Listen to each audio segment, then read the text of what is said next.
अस्सलामु अलैकुम वरहमतुल्लाहि वबरकातुह। आकिल बालिग मुसलमान पर रमज़ानुल मुबारक के रोज़े फ़र्ज़ करार दिए गए हैं, यानी उनको रोज़ा रखना ज़रूरी है।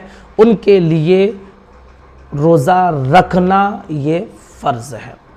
लेकिन कुछ लोग ऐसे हैं कि किसी मजबूरी की वजह से, किसी उज़्र की वजह से उनको रोज़ा ना रखने की इजाज़त शरीयत ने दी है। वो कौन से लोग हैं?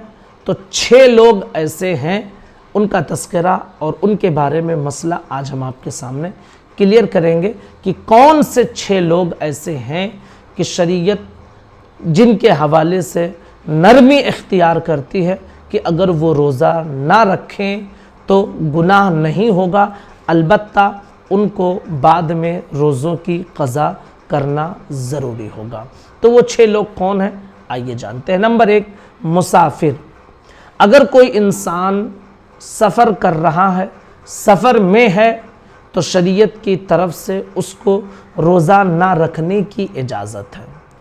रोज़ा ना रखने की इजाज़त है। ऐसा नहीं कि मतलब वो रोज़ा नहीं रहे, मतलब रोज़ा रखेंगे तो रोज़ा ही नहीं होगा, नहीं, आपको इजाज़त है, चाहे तो रखें और चाहे तो ना रखें।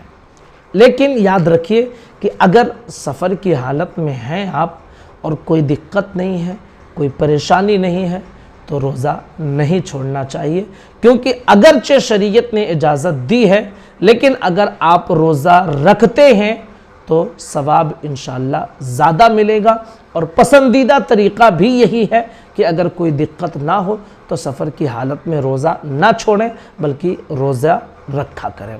नंबर 2, हामिला औरत, यानी वो प्रेग्नेंट लेडी, वो प्रेग्नेंट औरत कि जिसके पेट में बच्चा है और वो अगर रोज़ा रखती है तो ख़ुद उसको तकलीफ़ पहुंच सकती है, ख़ुद उसको दिक्कत हो सकती है, या उसके पेट में जो बच्चा पल रहा है उसको कोई परेशानी हो सकती है। तो शरीयत ऐसी औरत को इस हालत में रोज़ा ना रखने की इजाज़त देती है। नंबर 3, दूध पिलाने वाली औरत। वो औरत जो अपने छोटे बच्चे को दूध पिलाती है और उसे मालूम है कि मैं रोज़ा रखूँगी तो इसकी वजह से मेरा पिस्तान खुश्क हो जाएगा, दूध नहीं बनेगा, क्योंकि कोई चीज़ खाएगी नहीं तो दूध बनने का इम्कान कम हो जाता है। तो दूध नहीं बनेगा और वो बच्चा दूध के अलावा कुछ पी नहीं सकता है, और जाहिर सी बात है जब उसे दूध नहीं मिलेगा तो फिर वो बच्चा परेशान होगा और उस बच्चे की जान भी जा सकती है। अगर इस तरह का मसला है तो फिर शरीयत ऐसे दूध पिलाने वाली औरत को इजाज़त देती है कि वो रोज़ा ना रखे। नंबर 4, कोई शख्स ऐसा है जो किसी ऐसी बीमारी में मुब्तला है कि उसे मालूम है कि अगर मैं रोज़ा रखूँगा तो ये जो मुझे बीमारी है, ये बीमारी और ज़्यादा बढ़ सकती है। उसे यकीन हो, डॉक्टरों तबीबों ने बताया हो कि बीमारी बढ़ सकती है, तो फिर शरीयत इजाज़त देती है कि वो रोज़ा ना रखे। नंबर 5, शेख फ़ानी, यानी वो बूढ़ा शख्स जो उम्र के इतने हिस्से में पहुंच गया है कि अब रोज़ा रखने की ताकत और रोज़ा रखने की हिम्मत उनके जिस्म में नहीं है, एकदम बिल्कुल ज़ईफ़ लागर हो गए हैं, कमज़ोर हो गए हैं कि अब वो रोज़ा नहीं रख सकते हैं। तो शरीयत की तरफ से इजाज़त है कि वो रोज़ा ना रखें। नंबर 6, मुजाहिद, यानी वो शख्स जो जिहाद के लिए मैदान में गया हुआ है, वहाँ पर उस मुजाहिद को इजाज़त है कि वो रोज़ा ना रखे।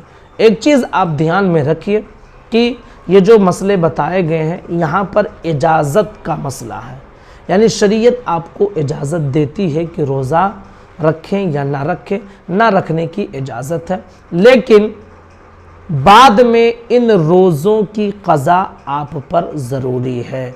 ऐसा नहीं कि अब ये रोज़े आपके जो है माफ़ हो गए हैं, अब आपको रोज़ा नहीं रखना है, नहीं, बाद में आपको इन रोज़ों की क़ज़ा करनी है।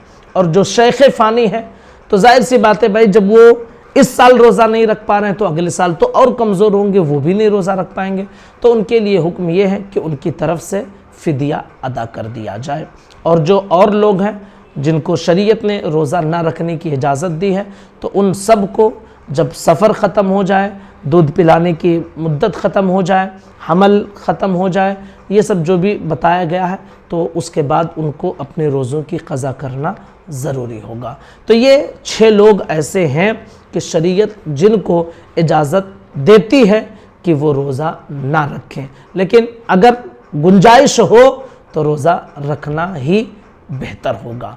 अस्सलामु अलैकुम व रहमतुल्लाहि व बरकातुहू।